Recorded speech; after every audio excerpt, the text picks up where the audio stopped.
Assalamualaikum warahmatullahi wabarakatuh. Halo, perkenalkan, kami kelompok 7 dengan judul materi struktur organisasi dan anatomi organisasi.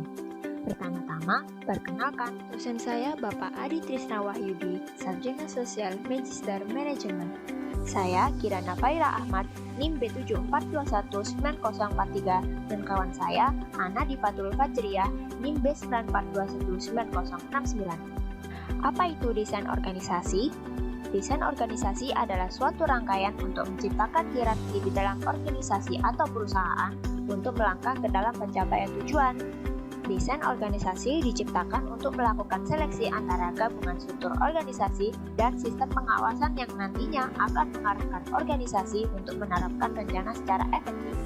Desain struktur organisasi umumnya dibagi menjadi dua, yakni desain tradisional dan desain kontemporer.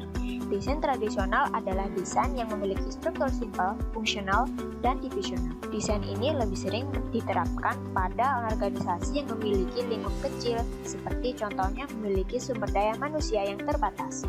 Sedangkan desain kontemporer adalah desain yang lebih menonjol pada hal yang bersifat modern, fleksibel, dan inovatif. Dan desain ini juga memiliki 4 struktur utama, yaitu Team, Metric, Project, and Learning Organization.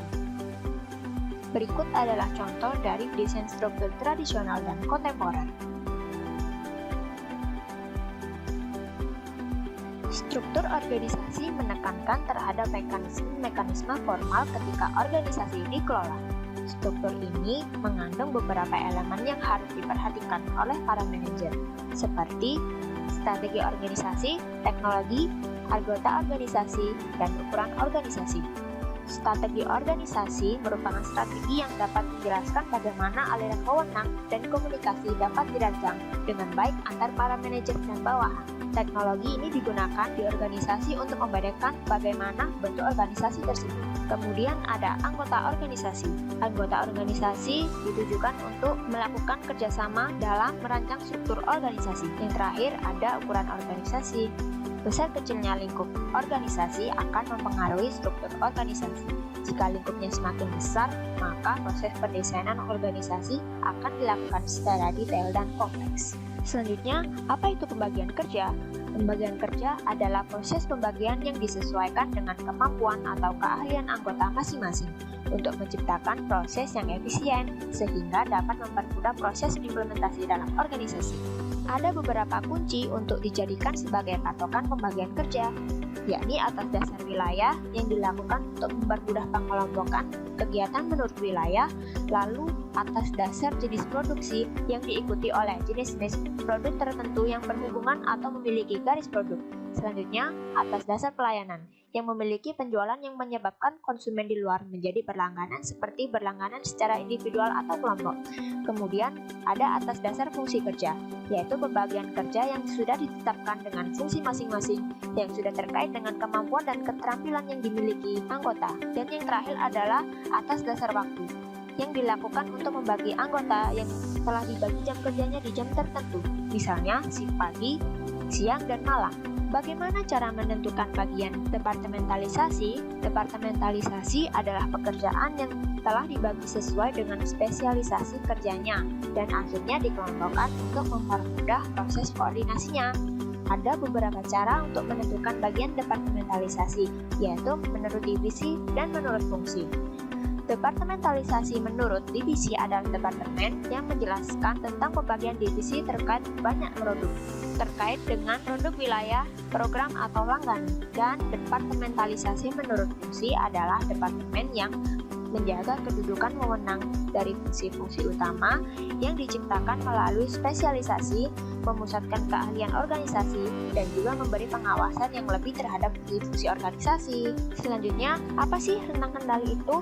Rentang kendali menurut John Ivan Savage adalah jumlah individu yang bertanggung jawab pada manajer tertentu. Rentang kendali secara garis besar dapat diartikan sebagai banyaknya bawahan atau individu yang menjadi tanggung jawab seorang manajer agar dapat efektif dan efisien. Berikut adalah cara menentukan rasio rentang kendali organisasi.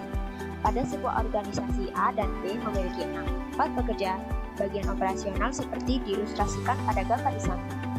Perbedaan rentang keduanya hanya berbeda pada satu level, namun sudah dapat menghemat tenaga kerja dan biaya untuk owner manager. Semakin banyak pekerja dan semakin besar jarak rentang di antara keduanya, maka semakin banyak biaya yang dapat disimpan. Rantai komando. Rantai komando adalah garis pemenang yang tidak saling terhubung yang membentang dari organisasi puncak hingga pegawai terendah dan menjelaskan siapa yang memberikan laporan kepada siapa. Saat membahas tentang rantai komando, maka tidak lepas kaitannya dengan otoritas dan kesatuan. Otoritas merupakan hak yang menyatu dan dimiliki oleh seorang manajer, di mana dalam posisi manajerial, manajer memberikan perintah dan mengharapkan perintah tersebut dipatuhi. Sedangkan untuk kesatuan komando adalah gagasan bahwa bawahannya hanya memiliki satu superior atau atasan yang kepada siapa dia bertanggung jawab secara langsung. Dimensi struktur organisasi. Menurut Robbins, tahun 1990 terdapat 3 dimensi dalam struktur organisasi, yaitu kompleksitas, formalisasi, dan sentralisasi. Kompleksitas adalah faktor yang memberikan pengaruh terhadap struktur organisasi. Terdapat 3 tingkat diferensiasi, yakni diferensiasi horizontal, vertikal, dan spasial. Formalisasi atau formalization adalah keadaan yang mana pekerjaan di dalam organisasi telah terstandarisasi. Tujuan dan manfaat formalisasi antara lain adalah konsistensi dan keseragaman, meningkatkan koordinasi dan penghematan biaya secara ekonomis. Selanjutnya adalah sentralisasi atau centralization, adalah sebuah keadaan yang mana pengembalian keputusan dipusatkan terhadap satu titik tunggal dalam organisasi. Lalu, bagaimana jika suatu organisasi tersentralisasi atau terdesentralisasi? Organisasi yang tersentralisasi, manajer puncaklah yang membuat keputusan dan manajer yang terletak di bawahnya hanya melaksanakan keputusan yang telah diambil. Sedangkan organisasi yang terdesentralisasi dapat bergerak lebih cepat dalam memecahkan masalah. Banyak orang yang akan memberikan pendapatnya dan para pekerja tidak akan merasa terasingkan. Akhirnya, lengkap sudah pembahasan materi kali ini. Kiranya ada banyak salah kata atau ucapan, kami mohon maaf seikhlas-ikhlasnya. Wassalamualaikum warahmatullahi wabarakatuh.